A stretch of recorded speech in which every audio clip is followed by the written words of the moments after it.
Assalamualaikum warahmatullahi wabarakatuh. Perkenalkan saya Fania Dian Prabowo dengan NIM G0025018 dari kelompok B8. Jadi di sini saya akan mempresentasikan tentang laporan praktikum anatomi 2.1. Nah, laporan yang pertama yaitu ada anatomi dari penis. Jadi penis itu dibagi jadi dua pars, yaitu pars libera sama pars fixa. Pars fixa itu ada bulbus penis sama crus penis dextra sama sinistra. Terus yang pars libera itu tuh merupakan lanjutannya dari pars fixa. Jadi ada corpus spongiosum penis, itu tuh merupakan lanjutan dari bulbus penis. Terus ada corpora cavernosa penis, dia tuh merupakan lanjutan dari crus penis. Di corpora cavernosa itu tuh ada corpora cavernosa. Jadi dia tuh ada diliputi oleh tunika albuginea yang tebal. Itu ada dua tunika albuginea. Yang pertama tuh yang superficial sama yang profunda. Kalau yang superficial dia akan meliputi dua-duanya dari corpora cavernosa. Jadi akan melingkupi semuanya. Sedangkan yang profunda itu cuma satu-satu kayak masing-masingnya di bagian dalam. Terus bagian inferiornya tuh dia bakal membentuk septa yang tunika albuginea tadi, septa penis. Kalau bagian superiornya itu akan terdapat arteri sama nervus yang arteri dorsal. Terus habis itu di bagian corpus spongiosumnya, ini corpus spongiosum, di ujungnya itu tuh atau di bagian distalnya dia tuh akan melebar menjadi glans penis seperti ini. Nah, glans penis itu tuh akan diliputi oleh lapisan yang namanya preputium. Di antara preputium sama glans penis itu tuh ada lipatan yang menghubungi, namanya adalah frenulum. Terus corpus spongiosum penis itu juga dilewati oleh uretra pars spongiosa. Next ada anatomi skrotum. Jadi skrotum itu tuh untuk alat pengatur suhunya agar spermanya tuh nggak rusak gitu. Jadi dia ada 9 lapisan. Yang pertama ada kulit, terus ada fascia dartos sama musculus dartos, ada fascia spermatica externa, ada musculus cremasterica, terus ada fascia spermatica interna, ada tunica vaginalis, lamina yang parietal sama lamina visceral. Nah, ini visceral. Terus ada tunica albuginea, tunica vasculosa sama substantia testis. Next ada anatomi testis. Jadi testis itu yang bagian testis kiri itu tuh lebih rendah karena dia funikulusnya itu tuh lebih panjang. Terus ada lapisan-lapisan pembungkus testis. Yang pertama ada 3, ada lapisan vaginalis, albuginea sama vasculosa. Yang pertama ada lapisan yang tunica vaginalis. Ini tunica vaginalis. Jadi dia itu dibagi jadi 2, ada lamina yang parietal sama yang lamina visceral. Di antara yang parietal sama visceral dia itu terdapat kavitas atau kayak rongga atau ruangannya gitu. Terus ada tunica albuginea. Ini tunica albuginea. Jadi tunica albuginea itu tonjolannya membentuk septa yang membagi menjadi 200 sampai 300 lobuli. Terus dia tuh setiap lobuli atau lobulus dia terdapat tubuli contortis seminiferi atau tubulus contortus seminiferus. Nah, setiap satu tubulus contortus seminiferus itu ada 2 sel, ada sel Sertoli sama sel spermatogenik. Kalau sel spermatogenik itu untuk membentukkan sperma, dan sel Sertoli itu pokoknya pembantu atau kayak memberi nutrisi kepada sel spermanya. Terus di antara tubulus itu tuh ada sel Leydig namanya, dia dari jaringan interstisial. Terus habis itu yang terakhir ada tunica vasculosa. Nah, tunica vasculosa ini itu tuh isinya pembuluh darah sama jaringan ikat longgar. Next ini adalah alur atau jalur perjalanan dari sperma yang dimulai dari testis. Jadi di sini ada testis. Jadi sperma itu kan bakal dihasilin di tubulus seminiferus yang ada di testis kan. Nanti dia tuh bakal disalurin lewat rete testis yang pertama, lalu dia akan melewati ductuli efferent testis yang bagian sini panjang-panjang, lalu dia akan melewati epididymis, lalu menuju ke ductus deferens. Nah, di ujung ductus deferens ada yang namanya ampulla deferens, dia akan menuju ke sini. Terus dia akan menuju ke prostat. Tapi jadi di bagian sini itu tuh ada vesica seminalis. Nah, dia tuh akan menghasilkan cairan vesica seminalis. Jadi dia akan bersatu dengan sperma di sini di ductus ejaculatorius. Nah, ini ada ostium ductus ejaculatorius. Nanti dia akan keluar lewat situ. Terus habis itu akan bersatu. Itu baru kalau nggak salah namanya cairan semen.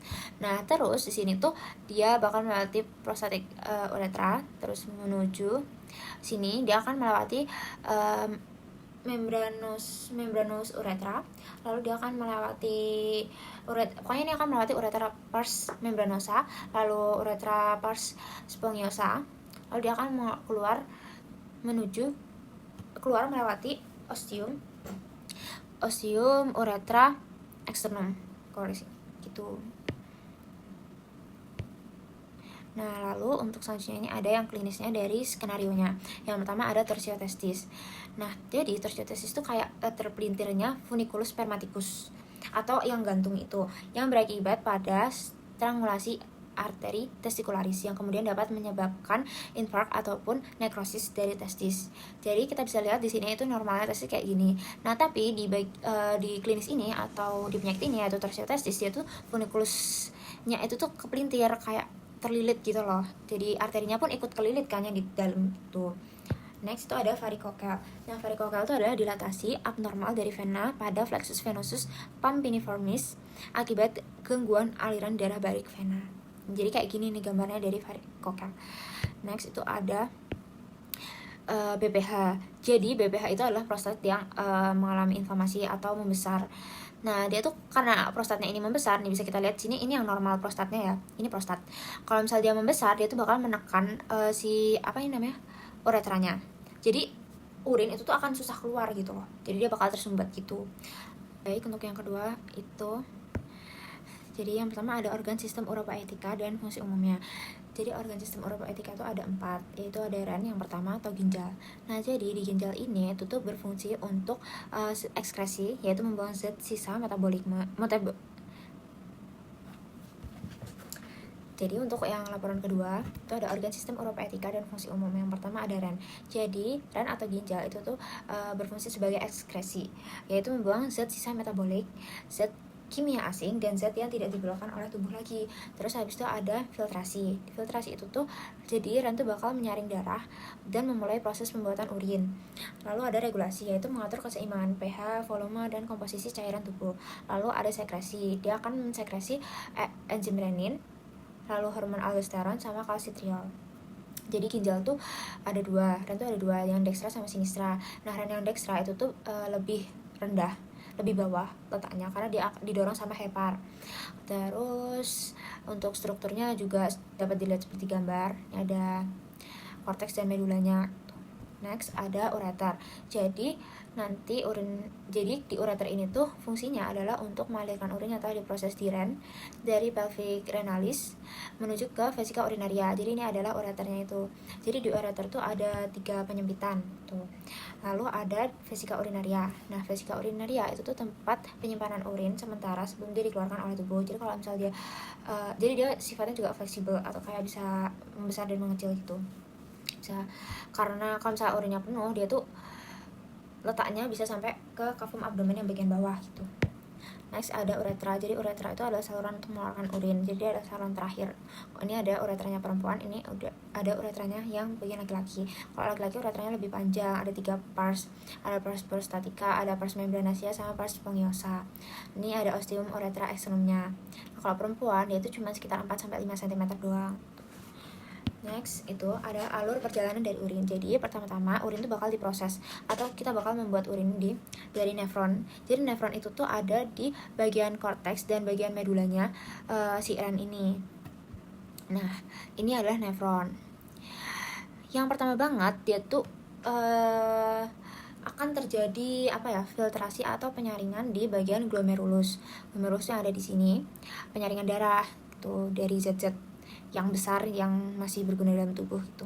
Lalu lanjut ke tubulus contortus proximal, itu di bagian sini yang nomor 23 ini. Nah, tubulus contortus proximal itu terjadi reabsorpsi lagi yang masih diperlukan oleh tubuh kayak glukosa misal. Terus nanti dia bakal mengalir menuju ke tubulus descendens ansa Henle, itu artinya yang menurun, lengkung Henle atau ansa Henle. Lalu dia akan naik, lalu dia akan bagian ke melengkungnya ini, itu medula untuk lengkung ini, terus ke tubulus ascendens ansa Henle. Jadi ansa Henle itu tuh bertugas untuk mereabsorpsi natrium sama H2O.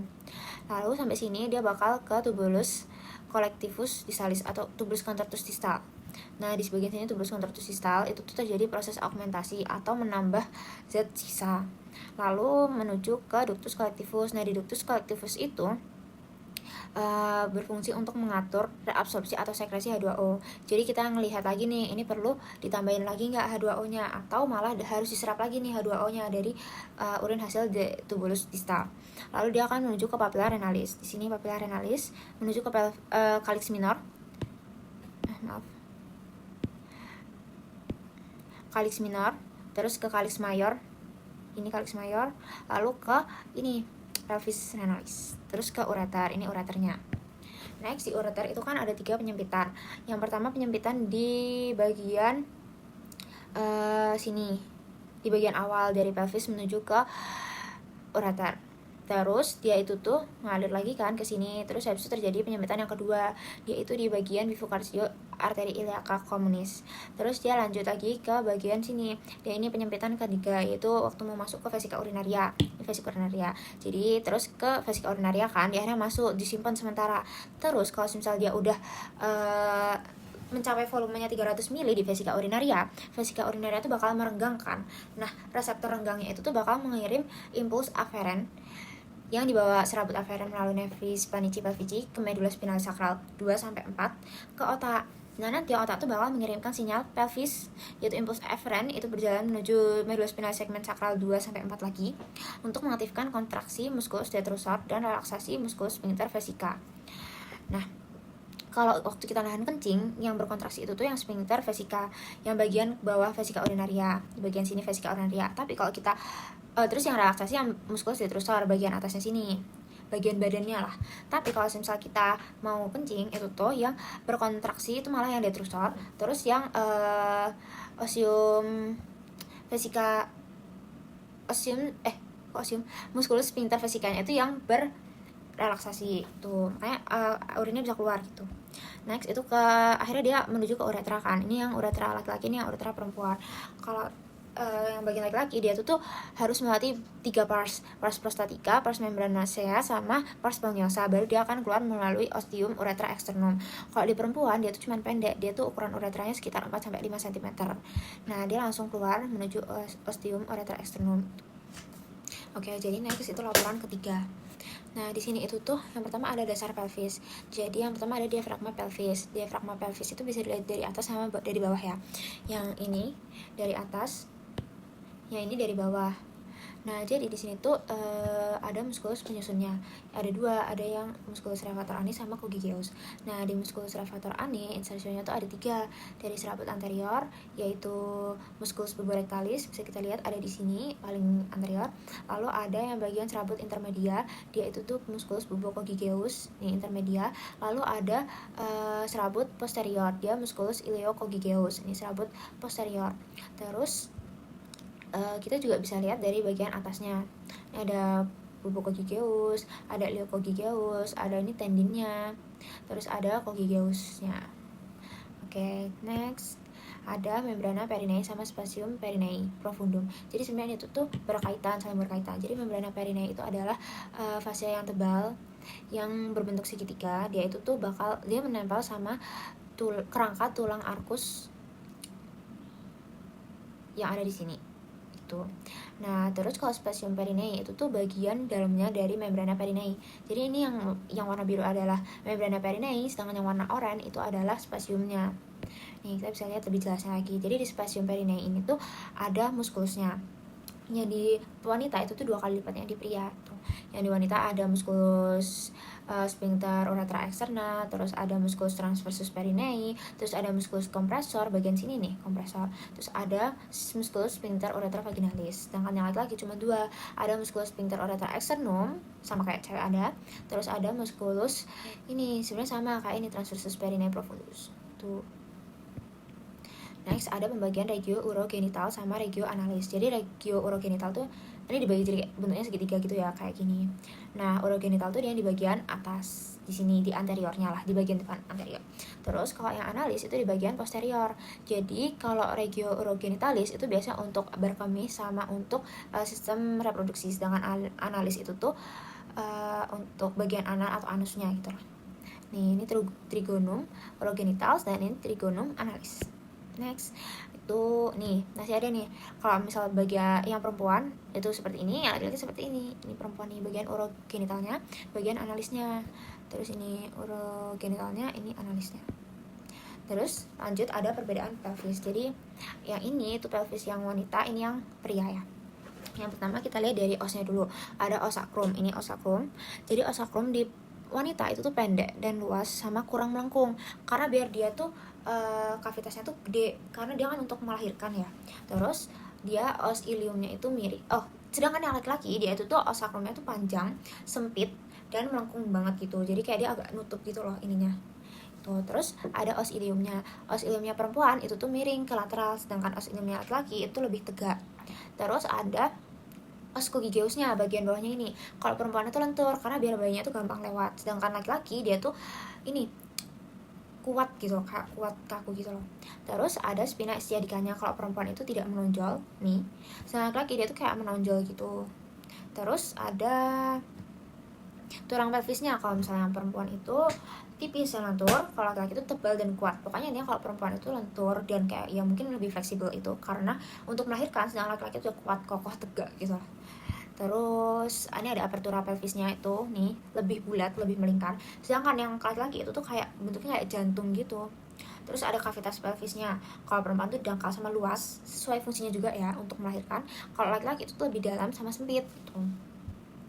Terus ada penonjolan promontorium yang jelas kalau di laki-laki, kalau di perempuan itu mungkin kurang jelas. Tuh. Lanjut. Terus ada bidang Hodge. Nah, bidang Hodge ini tuh digunakan untuk mengetahui pembukaan ketika akan melahirkan gitu. Jadi di sini ada bidang Hodge 1. Jadi dia tuh ditarik garis setinggi adductus pelvis. Nah, setinggi adductus pelvis. Terus yang bidang Hodge 2 dia tuh sejajar sama bidang Hodge 1. Dia akan ditarik melalui tepi bawah simfisis osis pubis. Terus ini sama ya, sejajar, pokoknya semua tuh sejajar. Yang Hodge 3 itu sejajar sama Hodge 1 sama 2. Nah, Hodge 3 itu tuh akan ditarik setinggi spina ischiadica. Sini tarik garis. Nah, terus Hodge 4 dia juga sejajar sama Hodge 1 sama 2 sama 3. Nah, dia tuh ditarik setinggi os coccygiosus tuh. Next, ini ada episiotomi. Jadi episiotomi itu dibagi jadi dua, episiotomi median sama mediolateral. Kalau episiotomi median itu tuh sayatannya dimulai dari garis tengah kamisura posterior lurus ke bawah di sini. Ini yang median. Jadi ini digunakan bukan digunakan tapi dilakukan untuk mencegah ruptur pada muskulus sphincter ani biar dia nggak kesini gitu. Karena kalau kesini itu susah benerinnya. Terus ada episiotomi mediolateral. Dia tuh sayatannya dimulai 45 derajat dari midline. Sini mediolateral. Jadi daripada dia sobek kemana-mana, mending sekalian digunting aja yang udah tahu rapi gitu, udah mudah diobatinya. Oke, jadi sekian dari saya. Terima kasih, kurang lebihnya mohon maaf. Wassalamualaikum warahmatullahi wabarakatuh.